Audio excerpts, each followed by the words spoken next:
High আমি রূপম। আজকের এই ভিডিওতে আমরা ইন্ডিয়ান সিনেমার বেশ কিছু আপডেটস দেবো এবং খাদানের পোস্টার নিয়েও কথা বলবো। চলো আজকের ভিডিও শুরু করা যাক। প্রথমে যদি কথা বলি খাদানের আরও একটা ক্যারেক্টার পোস্টার নিয়ে, যেখানে বরখার লুকটা রিভিল করা হয়েছে, বরখা অ্যাজ যমুনা। তো কেমন লাগলো এই পোস্টারটা? দেখুন, খাদানের টিম এটা খুব ভালো করছে যে যেহেতু টিজারে কোনো চরিত্রকে সেরকমভাবে রিভিলই করা হয়নি, তারা প্রত্যেক দিন একটা করে ক্যারেক্টার পোস্টার ড্রপ করছে এবং আগে থেকেই আমাদের এই চরিত্রগুলো সম্পর্কে একটা আইডিয়া দিয়ে রাখছে। এরপর যখন ট্রেলারটা আসবে তার আগেই আমরা প্রত্যেককে চিনি, এই ওয়ার্ল্ড সম্পর্কে জানি, কারণ খাদান একটা হিউজ কাস্টিং রয়েছে। তো এই যে বরখার এই যে লুকটা, এটা বেশ ভালো। হাতে সে একটা ছাগল নিয়ে রয়েছে, যেরকম তার শাড়ি, যেরকম তার সাজ পোশাক, তাকে ভালো লাগছে, খুব মানিয়েছে চরিত্রটার সাথে।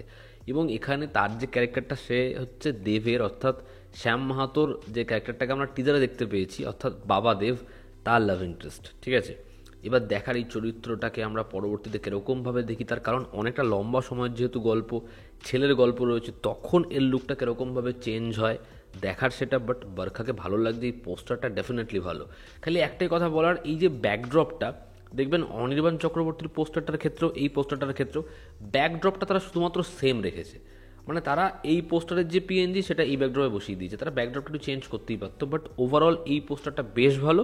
বরখার লুক সেটা খুব সুন্দরভাবে গেছে এবং বরাবরই তারা যে ফিলটা ধরতে চাইছে, যে টাইম লাইনটা ধরতে চাইছে, সেটা কিন্তু লুকস, কস্টিউম, সেই পুরোপুরি পোস্টারের যে অ্যাপ্রোচটা সেটার মধ্যে দিয়ে আমরা পাচ্ছি। তো পোস্টারটা ডেফিনেটলি ভালো পোস্টার। আমরা যদি এবার আপডেটসে আসি, আজকে কিছুক্ষণ আগে রেড চিলিজ এবং নেটফ্লিক্সের পক্ষ থেকে জানানো হয়েছে 2025-এ সিরিজটা আসতে চলেছে, যেটা পরিচালনা করছেন আরিয়ান খান, শাহরুখ খানের পুত্র। তো সেটা নেটফ্লিক্সে আসবে 2025-এ, যেখানে বলিউডের আমরা একটা গল্প দেখতে পাবো, স্টারদের গল্প দেখতে পাবো, তাদের লাইফে ক্রাইসিস, তাদের ওঠানামা দেখতে পারবো, যেটা ক্রিয়েট করেছেন এবং পরিচালনা করেছেন আরিয়ান খান। তো এটা নিয়ে অডিয়েন্সের অবশ্যই এক্সাইটমেন্ট থাকবে। শাহরুখ পুত্র কেমন পরিচালনা করেন দেখার সেটা। এই অ্যানাউন্সমেন্টটা আজকে হয়ে গেল, দেখার এখানে আমরা কার কার গল্প জানতে পারি। পরের যেটা আপডেট সেটা একটু অবাক করায়, সেটা হচ্ছে অনুরাগ বাসুর যে রোম্যান্টিক ফিল্মটা, যেটা হচ্ছে একটা মিউজিক্যাল রোম্যান্টিক ফিল্ম, কিন্তু আশিকির পরবর্তী পার্ট নয়, যেখানে আমরা কার্তিক আরিয়ানকে এবং তৃপ্তিকে মুখ্য চরিত্রে দেখবো শুনেছিলাম, সেখানে কিন্তু কাস্টে বদল করা হয়েছে। সেখানে তৃপ্তি দিমরি নেই, সেখানে রয়েছে এবার শর্বরী বাঘ। এটা ভালো। তৃপ্তিকে একই টাইপের ক্যারেক্টারে দেখে দেখে দেখে দেখে আমরা বোর হয়ে গেছিলাম, এবং তৃপ্তি যেরকম রেঞ্জের অভিনেত্রী, আমার মনে হয় তার না একটু ক্যারেক্টার ওরিয়েন্টেড একটু ভালো ছবি বাছাই করা উচিত, নাকি এরকম ধরনের ছবি যেগুলো খুব পপুলারিটি তাকে এনে দেবে। যাই হোক, দেখার সে সেটা করতে পারে কি না।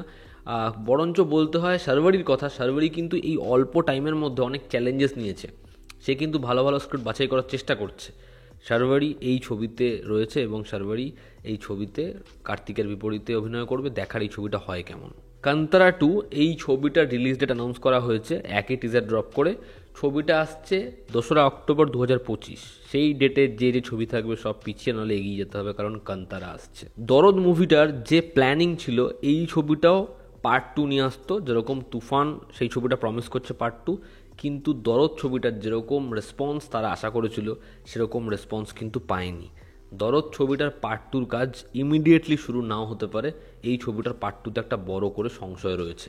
আমি দুদিন আগেই বলছিলাম না যে যেরকমভাবে এই পার্ট 2-র জন্য অনেকটা গল্প রেখে দেওয়া বা পার্ট 2-র উপর ডিপেন্ড করা, এটা সবসময় কার্যকরী হবে না। দেখার সেটা এবার হিন্দি, বাংলা সব জায়গাতে ছাপ ফেলতে পারে কি না। আমরা যদি পরবর্তী আপডেটে আসি, তো যিশু সেনগুপ্তর নাম শোনা যাচ্ছে শাহরুখ খানের পরবর্তী ছবি দ্য কিংয়ে, এবং দ্য কিংয়ের যে কাস্টিং সেটা যে জায়গাতে দাঁড়াচ্ছে সেটা জাস্ট ফেনোমেনাল। ছবিতে শাহরুখ খান, সুহানা খান এরা তো রয়েছেই, এই ছবিতে এস সূর্যা, অর্জুন দাস এদের নাম শোনা যাচ্ছে, অভিষেক বচ্চন তো ছবিতে রয়েছেই। তো এই যদি কাস্টিংটা হয়, বুঝতে পারছো সাউথের মার্কেট তারা জওয়ানে শাহরুখ খানকে পছন্দ করেছে, সেটাকে শাহরুখ খান কোনোভাবে হাতছাড়া করতে চাইছে না। ঠিক আছে, তো এই যে কাস্টিংটা যদি হয়, এরকম একটা সাপোর্টিং কাস্ট, এরকম এক্সেভার কারেক্ট পারফর্মার, তার মধ্যে সুহানাকে দেখা যাবে, সে পারফরমেন্স তুলতে পারবে। দেখার সেটা সেটা তো সময় বলবে। তবে আপাতত কাস্টিংটা ব্যাপক, মারাত্মক ইন্টারেস্টিং। সালমান খানের ফ্যান্সদের জন্য খুশির খবর হচ্ছে সিকান্দারে 4খানা গান থাকতে চলেছে এবং মিউজিক কম্পোজ করছে প্রীতম দা।